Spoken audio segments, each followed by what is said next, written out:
Hello friends, welcome to the Hindustan stenographer classes. आज से हम स्टेनोग्राफर सीखने की और सिखाने की एक नई जर्नी स्टार्ट कर रहे हैं। आप सभी का इस जर्नी में स्वागत है। सबसे पहले लेक्चर स्टार्ट करने से पहले मैं आपको एक बुक से इंट्रोड्यूस करवाना चाहूँगी, जो है Pitman short hand and instruction की, जिसको रेफ़र करके हम शॉर्ट हैंड सीखेंगे। तो ये बुक जो है अमेज़ॉन और मीशो पर अवेलेबल है। यहाँ आप देख सकते हैं पिटमैन की पिक्चर दिखाई गई है। तो हम यहाँ देखेंगे कि पहला लेक्चर जो है वो है दी कंसोनेंट्स। दी कंसोनेंट्स जो है बुक में वो थोड़ा लेंदी तरीके से दिखाया गया है, तो इसी को शॉर्ट करके मैंने यहाँ एक चार्ट बनाया है, आप देख सकते हैं। इस चार्ट को जो है आज हम पढ़ेंगे और दी कंसोनेंट्स जो चैप्टर है वो क्या है उसे सीखेंगे।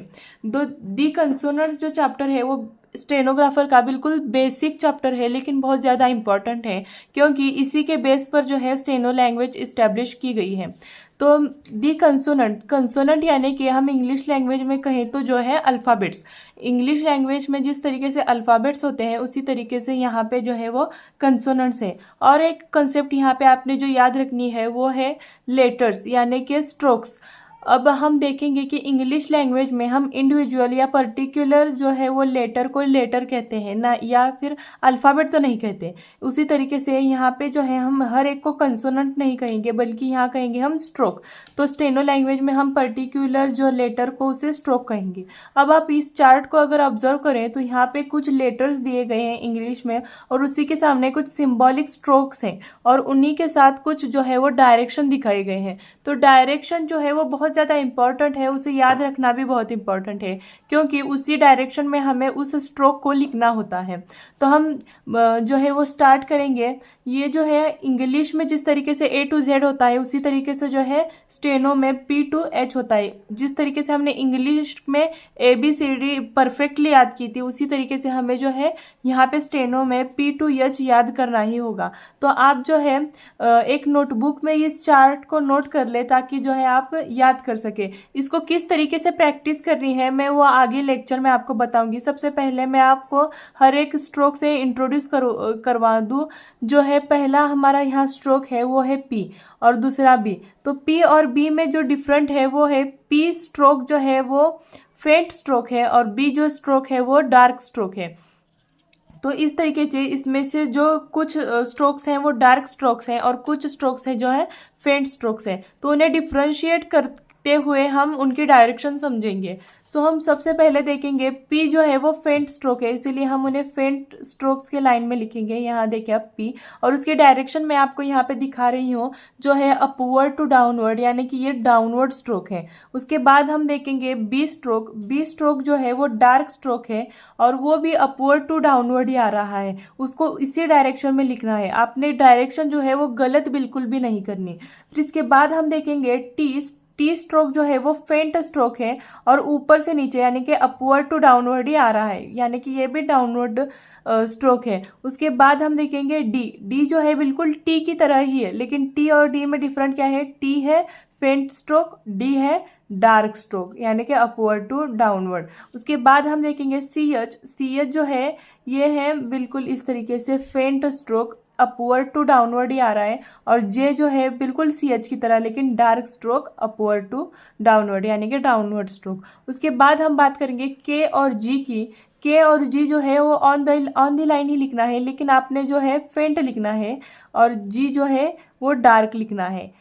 के जो है यहाँ आप देख सकते हैं डायरेक्शन लेफ्ट टू राइट जा रहा है। जी भी उसी की तरह ही है, लेकिन डार्क स्ट्रोक में आता है। फिर उसके बाद हम बात करेंगे एफ और वी की। एफ और वी जो है बिल्कुल इस तरीके से आपने लिखना है, लेकिन फेंट और डार्क लिखना है। एफ जो है इस तरीके से, और वी जो है बिल्कुल इस तरीके से, यानी कि अपवर्ड टू डाउनवर्ड। फिर हम बात करेंगे टीएच और टीएच की। अब आप कहेंगे एक ही टीएच से क्यों नहीं है, एक ही टीएच क्यों नहीं है, यहाँ दो टीएच क्यों है? तो यहाँ हम बात करेंगे एक टीएच जो है वो फेंट है, और एक टीएच जो है वो डार्क है। हम अब आगे जैसे कंसेप्चुअली जो है लेक्चर्स आगे सीखेंगे, उसमें मैं आपको ये कंसेप्ट बताऊंगी कि ये टी एच जो फेंट है वो कहाँ यूज़ करना है और डार्क टी एच जो है वो कहाँ यूज़ करना है। तो हम यहाँ लिखेंगे टी एच जो है इस तरीके से और ये टी एच जो है डार्क इस तरीके से, यानी कि अपवर्ड टू डाउनवर्ड। एक फेंट होता है, एक डार्क होता है। कौन सा कहाँ लिखना है मैं आपको आगे लेक्चर्स में हम जैसे सीखेंगे वैसे बताऊंगी। फिर आता है एस और जेड। एस जो है वो फेंट स्ट्रोक है बिल्कुल इस तरीके से, और जेड जो है वो डार्क स्ट्रोक है, बिल्कुल एस की तरह ही है लेकिन डार्क है। फिर हम बात करेंगे एस एच और जेड एच। एस एच जो है बिल्कुल एफ की तरह है लेकिन अपोजिट, और वो है फेंट एस एच, और जेड एच जो है वो डार्क है। अपवर्ड टू डाउनवर्ड ही है डायरेक्शन, आप यहाँ देख सकते हैं, लेकिन आगे आगे कुछ स्ट्रोक्स हम ऐसे देखेंगे जो डाउनवर्ड टू अपवर्ड भी गए हैं। फिर हम यहाँ देखेंगे जेड एच के बाद में हम देखेंगे एम और एन। एम और एन ये दोनों भी जो हैं वो फेंट स्ट्रोक हैं, तो आपको फेंट स्ट्रोक के ही लिस्ट में जो है ये लिखना है एम और एन। ये आपको समझ आ जाए इसलिए मैं इसको डिफ्रेंशिएट कर रही हूँ। जब हम प्रैक्टिस करेंगे मैं आपको दिखाऊंगी, तो तब हमने जो है वो बिल्कुल ABCD की तरह ही लिखना है, लेकिन अभी आपको समझ आ जाए कि कौन सा फेंट है कौन सा डार्क है, इसीलिए मैं इन्हें डिफ्रेंशिएट कर रही हूँ। एम जो है इस तरीके से लिखना है और एन इस तरीके से। फिर हम देखेंगे एन के बाद में एनजी। एनजी जो है वो डार्क स्ट्रोक है, एन की तरह ही है लेकिन एनजी है वो डार्क है इस तरीके से। फिर हम बात करेंगे एल की। एल जो है वो फेंट स्ट्रोक है, और आप यहाँ ध्यान देंगे कि ये जो है ये डाउनवर्ड टू अपवर्ड जा रहा है, यानी कि ये अपवर्ड स्ट्रोक है लेकिन फेंट स्ट्रोक है। अब हम बात करेंगे आर की और आर की। यहाँ आप देख सकते हैं दो आर हैं, जैसे हमने यहाँ टी एच देखा वहाँ ये वैसे ही यहाँ पे आर और आर आ रहा है। तो ये दो आर कहाँ और कैसे यूज़ करना है वो मैं आपको आगे लेक्चर्स में हम सीखेंगे तो बताऊंगी, लेकिन अभी जो आपने यहाँ याद रखना है कि वो दो आर हैं। एक आर जो है वो डाउनवर्ड आर है इस तरीके से, आप देख सकते हैं अपवर्ड टू डाउनवर्ड आ रहा है, और दूसरा आर है जो है अपवर्ड आर, यानी कि upward to downward to upward जा रहा है इस तरीके से। आपने इसे याद रखना है, आर डाउनवर्ड आर अपवर्ड इस तरीके से। फिर हमने बात करनी है डब्ल्यू की। डब्ल्यू भी जो है वो फेंट स्ट्रोक है और जो है डाउनवर्ड टू अपवर्ड जा रहा है, यानी कि ये जो है अपवर्ड स्ट्रोक है। अब वाई की बात करें तो वाई भी फेंट स्ट्रोक है, डाउनवर्ड टू अपवर्ड जा रहा है, यानी कि ये भी क्या हुआ अपवर्ड स्ट्रोक। फिर हम बात करेंगे एच और एच की, जिस तरीके से टी एच आर आर, उसी तरीके से एच एच। ये कंसेप्चुअल जो कंसेप्ट है ये हम आगे आगे लेक्चर में सीखेंगे। फिलहाल आपको इतना याद रखना है कि जो है आर आर होता है एच एच। टी एच और टी एच में क्या डिफरेंट है, ये डार्क है ये फेंट है। आर और आर में क्या डिफरेंट है, ये डाउनवर्ड है ये अपवर्ड है। उसी तरीके से एच और एच में क्या याद रखना है, ये एक एच जो है इस तरीके से यह डाउनवर्ड आ रहा है और एक एच जो है ये अपवर्ड जा रहा है इस तरीके से। फिर हमने बात की कि फेंट स्ट्रोक्स जो होते हैं डार्क स्ट्रोक्स जो होते हैं।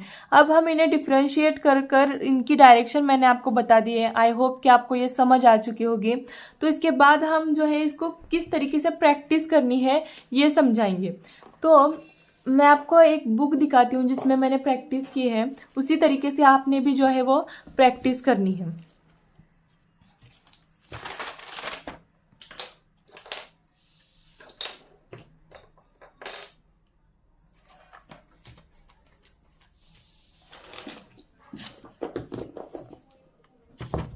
आप यहाँ देख सकते हैं ये जो बुक है, इस बुक में मैंने जो है वो प्रैक्टिस की थी।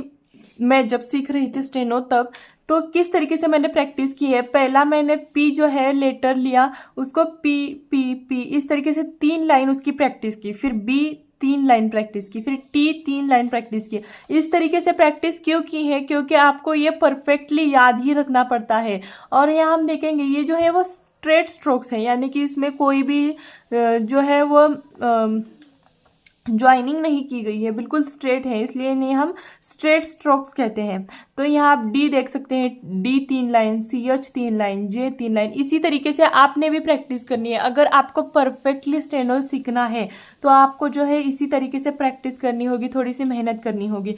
जैसे कि हम आगे देखेंगे, एक बात बता दूं मैं आपको कि जैसे ही हम जो है सक्सेस एक रात में या एक दिन में नहीं आ सकती, उसी तरीके से कोई भी स्किल जो है एक रात में या एक दिन में या थोड़े से प्रैक्टिस में हम सीख सकते हैं, लेकिन अगर हम उसमें कंसिस्टेंट होंगे तो ही हम जो है वो लैंग्वेज को अच्छी तरीके से सीख जाएंगे। हम यहाँ देख सकते हैं मैंने 3 लाइन्स जो है वो प्रैक्टिस की है, N 3 लाइन प्रैक्टिस की है, NG 3 लाइन। इसी तरीके से आपने जो है H तक पूरी जो है 3 लाइन प्रैक्टिस करनी है। और अगर आप 3 लाइन प्रैक्टिस कर चुके हो तो उसके बाद आपने क्या करना है, आपने जो है इस तरीके से प्रैक्टिस करनी है। आप यहाँ देखेंगे PBTD CH JKG FV TH SZ SH ZH MN NG LR RWYHH, इस तरीके से। फिर दूसरी लाइन PBTD, जिस तरीके से हम छोटे बच्चों को A to Z सिखाने के बाद बोलते हैं A to Z जो है पूरा पेज लिख के लाओ, उसी तरीके से स्टेनो लैंग्वेज में P to H जो है वो पूरा पेज आपको लिखना है और उसे याद रखना है, क्योंकि इसी के बेस पर जो है हम स्टेनो लैंग्वेज सीखेंगे। मैं ये बार बार इसलिए बोल रही हूँ क्योंकि जो है आपने इसको सीखा, इसको परफेक्ट किया तो ही हम अब अगले लेक्चर में हम जो है एक्सरसाइज 1 सॉल्व करवाएंगे, जो इसी के बेसिस पर है। मैं आपको दिखाती हूँ यहाँ पे, ये देखिए एक्सरसाइज 1 जो है इसी के बेस पर है, यानी कि PB क्या है, TD क्या है, इस तरीके से। एक्सरसाइज 2 इसी के बेस पर है। अगर आपने ये बिल्कुल परफेक्टली सीखा, आपको याद रख लिया आपने, तो ही जो है आप एक्सरसाइज 1 2 सॉल्व कर पाएंगे। मैं अगले लेक्चर्स में आपको वो सॉल्व करवा ही लूँगी, लेकिन आप पे अगर प्रैक्टिस किया तो आप खुद से भी सॉल्व कर लेंगे। इतना इजी है, लेकिन थोड़ा क्या है, प्रैक्टिस करना पड़ता है। सो हम यहाँ देख सकते हैं। अगर आपको कुछ भी डाउट्स हो तो आप कमेंट सेक्शन में जाकर कमेंट करें, मैं आपके डाउट्स जो है अगले लेक्चर्स में क्लियर करवा लूँगी। और जो है कंसिस्टेंट रहिए और जो है स्टेनो को सीखिए। इसके बाद अगर हम अगले लेक्चर की बात करें तो हम एक्सरसाइज 1 सीखेंगे, एक्सरसाइज 1 सॉल्व करवाएंगे, सीखेंगे। और अगर आपको हमारा चैनल अच्छा लगा हो, अगर आपको समझ आ रही हो, तो प्लीज़ हमारे चैनल को सब्सक्राइब करें, लाइक करें और बेल आइकन पर क्लिक करें, और अपने दोस्तों के साथ भी शेयर करें, ताकि वो भी अगर स्टेनो लैंग्वेज सीखने में इंटरेस्टेड हो तो वो सीख जाए। So thank you for the watching the video. मिलते हैं अगले लेक्चर में। Thank you.